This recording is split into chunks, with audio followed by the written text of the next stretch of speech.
Today I wanted to talk about some books I've read and some movies I watched in October this year.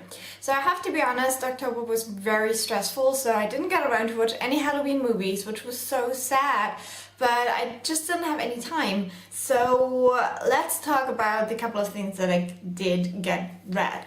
So the first thing would be this book. It's called Als ich ein kleiner Junge war or by Erich Kästner. Erich Kästner is one of my favorite childhood authors. I've read his books and I really like them, and there are movies to his books as well which I like. So this is kind of a memoir, so this tells the story of his life. I think it's around 10 years. So I think this ends pretty much with the Second World War, and it's a very, very interesting book. So I love that time period, and Erich Kästner actually lived in a town that is pretty close to where I live, which is called Dresden. You've probably heard of it. And so I had quite a connection to the book because of that, and then also I just love his work. And I think this book is really interesting because it's written in a way that you can understand it as a child, but you can also read it as an adult and just understand just a little bit more, I would say. So this is all about his very close connection to his mother and just little things like that. Like, I don't know, I just loved how it described very usual things that were done in that time period. So like his uncle is a little bit more of a rich man, so you get a little bit of insight into that kind of life, but then his own family just isn't that rich, and also his family members, they got rich because of horses, so they traded horses and stuff like that, which is obviously something we don't have nowadays. So I think it's just super interesting and a very great read if you're into this kind of stuff and you just want to see what life in Germany was like before the Second World War. Or the first? I really don't know right now. I would say, no, it's the first. It's before the First World War. The next book I read is this. This is R.L. Stine, Willkommen im Haus der Toten.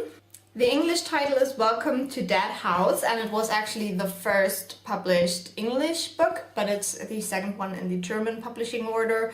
So this is all about Amanda and her little brother and her parents, and they're moving into a new house, but something is just off about it.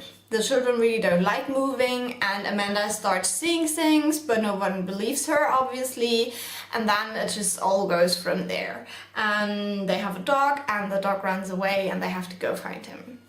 I really like this book. I think I gave it like, I gave this one like 4.5 out of 5 stars, and I think I gave this one like 4, maybe. Yeah, I would say 4 stars. I love these books. I read them as a child, and yeah, they're just a huge part of my growing up.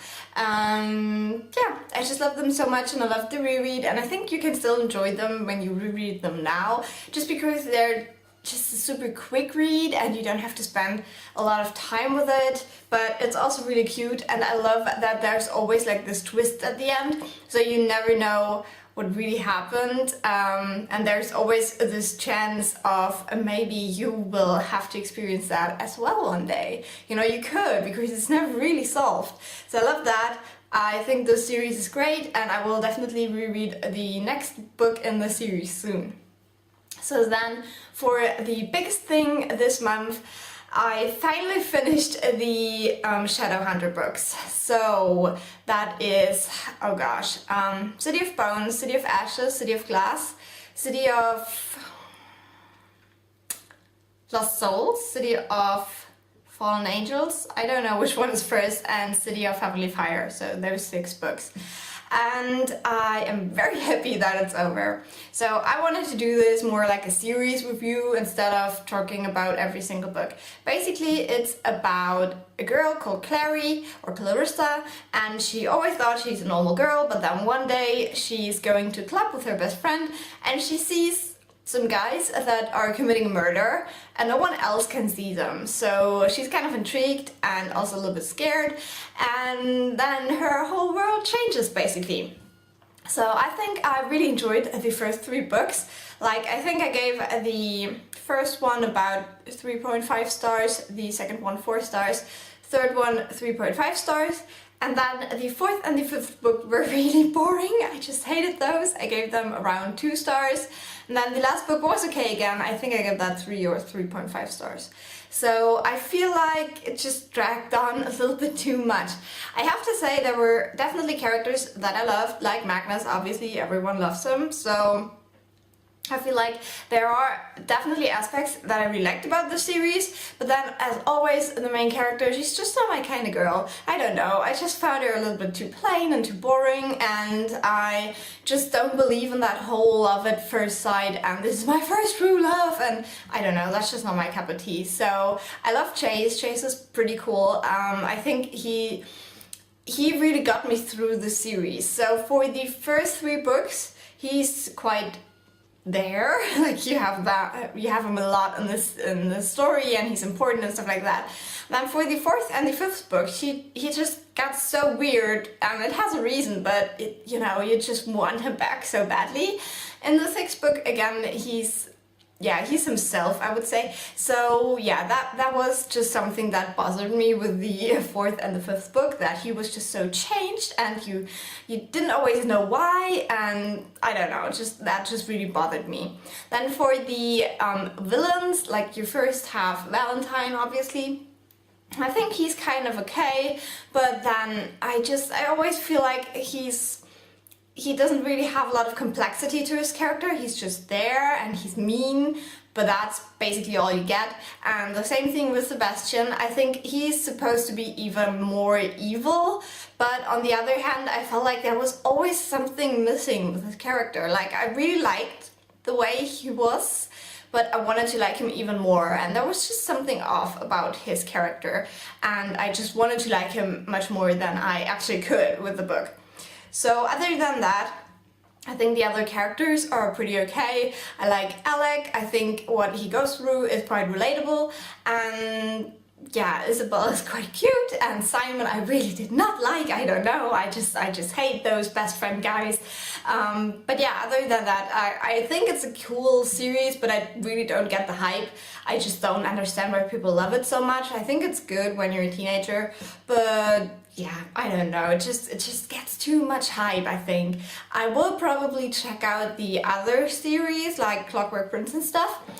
I just feel like that series will be a lot more my cup of tea, and yeah, I actually do miss Magnus, to be honest, and I really liked how they kind of connected the series in that last book, like City of Heavenly Fire. You get the feeling of what the next series will be with Lady Midnight, and you always you also see where some characters are coming from the from the Clockwork Prince series kind of thing. So yeah, I just really like that aspect of it, and I think that made the last book a little bit better again. And yeah, I'm really excited to see where this goes. But for now, I really had enough of Cassandra Clare's writing style. I think it's nothing special, it's nothing fantastic. And I don't know how much was destroyed by the German translation, because I feel like some German books for young adults are a little bit plain in the writing. But as I said, I don't know, because I haven't read the English ones.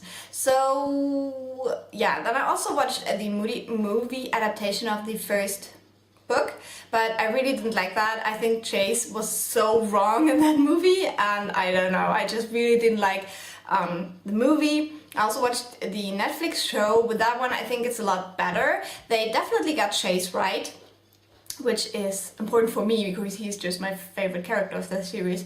I also like how they portray Magnus, and apart from that, I just felt like I binge watched the first half of it, I think like the first 8 episodes or something like that, and I was completely sucked in, but then I stopped, and when I picked it up again, it was just too cheesy. Like, I feel like you have to be in the mood for it to enjoy it, but when you're just out of the loop, you just don't enjoy it anymore. So just keep that in mind. Just take one weekend to binge watch it and just be in the zone, and then you're done with it. So I feel like some things about the show could be better, like The makeup is really bad, some of the dialogue just isn't quite so good, but yeah, generally speaking, I think it was okay. Compared to the movie, it was great. So I would say that would be all for this video. Let me know what you've read and watched in October. I hope you had a better reading month and a better, I don't know, cinema month than I had. I will definitely talk to you again next month and tell you all about what I've done then. Have a great day and I will talk to you soon. Bye.